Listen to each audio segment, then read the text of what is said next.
I'm Matt Grossman. I'm the director of the Institute for Public Policy and Social Research. This is certainly an important topic. We just learned this week that opioid deaths last year eclipsed the height of the HIV/AIDS crisis. So it is a timely and critical topic, although I know it is going to be tough to hear parts of it. I did want to remind people of a couple of upcoming forums that we'll be having. We have a forum next month on human trafficking on April 19th in this same room, and a May forum that's not yet finally scheduled on immigration to Michigan. In addition, we also want to remind you of a couple of events at MSU that we're involved in. One on April 13th at Spartan Stadium. You can come and see the Blanchard Forum, where we'll have the Masters of Public Policy students poster session for their final project. Then on May 1st at the Kellogg Center, we will have a panel on Trump's first 100 days with Bill Kristol and Ron Fournier. And we also have intern events, so you still have an opportunity to nominate your state capital interns for the Rosenthal Internship Awards. That has a March 20th deadline, and there are forms in the back. We give out 3 cash awards to the best interns in the Michigan House and Senate. So please nominate your interns so that we can recognize them. The actual ceremony will be on April 25th. That'll be accompanied by a workshop on career opportunities in Michigan government. So it's a great opportunity for those that are spending the semester here in Lansing. And be on the lookout for our new legislative staff trainings that we'll be having this summer, also possibly in this room. And we're taking the show on the road a little bit for our Michigan Political Leadership Program public engagement events. We'll be in Detroit, Battle Creek, and Grand Rapids, where we'll have panels on social mobility, early childhood education, and health care as well. So please, you'll have opportunities to encourage your constituents to come to similar events to this one. But I want to make sure that we get started and introduce you to AnnMarie Schneider, who is going to take us through the event today. Good morning. Thank you, Matt. The first bit of good news is that's all on our website. So you can go to our website and check out those events and see what best fits your schedule. So welcome to the forum today.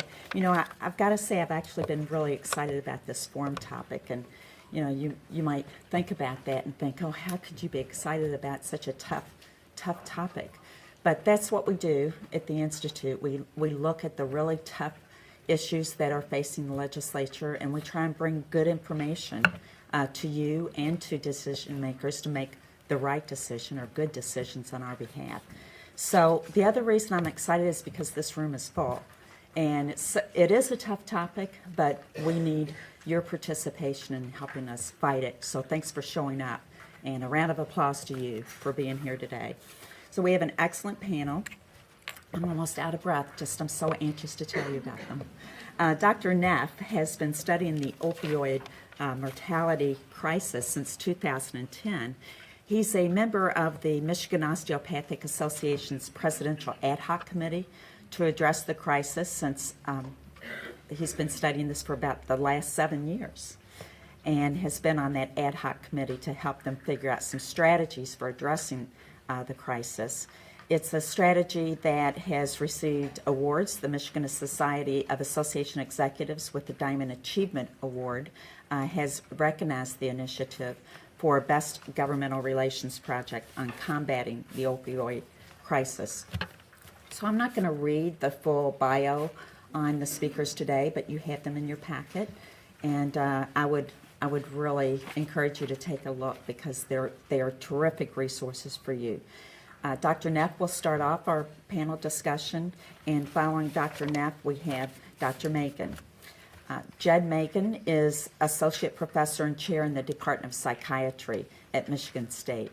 He is an expert in the physiological and psychological mechanisms of opioid use and the treatment associated with them. He has board certification in both child and adolescent psychiatry, and he is a leader, a spokesperson at both the national and local levels for opioid addiction. So good to have you, Dr. Macon. And following Dr. Macon will be Michael Hurst. Mr. Hurst founded the nonprofit organization Andy's Angels in 2010, right after an experience of the impact of opioid addiction on families and on his own family and in his own community. And his passion for engaging audiences like this, the general public, and becoming just more generally aware of the problem, and his actions to assist people who are going through this, has received local, state, and national attention. So he more recently received a Citizen of the Year award from the Jackson Patriot. He's in Jackson, not too far from here. And he also attended the President's first joint address to Congress as a recognition of his leadership in this area. So it's a national crisis, and it's being recognized as such, and he's a big part of letting people know about it and seeing how they can play a role in ending it. So our final speaker today is Detective Lieutenant G. Cram. Lisa Cram will be talking about law enforcement, her experience of law enforcement in this area, her perspective, and the education measures that Michigan State Police is exercising in order to address the problem. She's been in the department for 22 years and is currently the team commander for the Jackson Narcotic Enforcement Team, JNET as they call it. It's a multi-jurisdictional team tasked with investigating narcotic violations in Jackson County. So look forward to hearing from you, Lisa, as well. And we'll start off with Dr. Neff.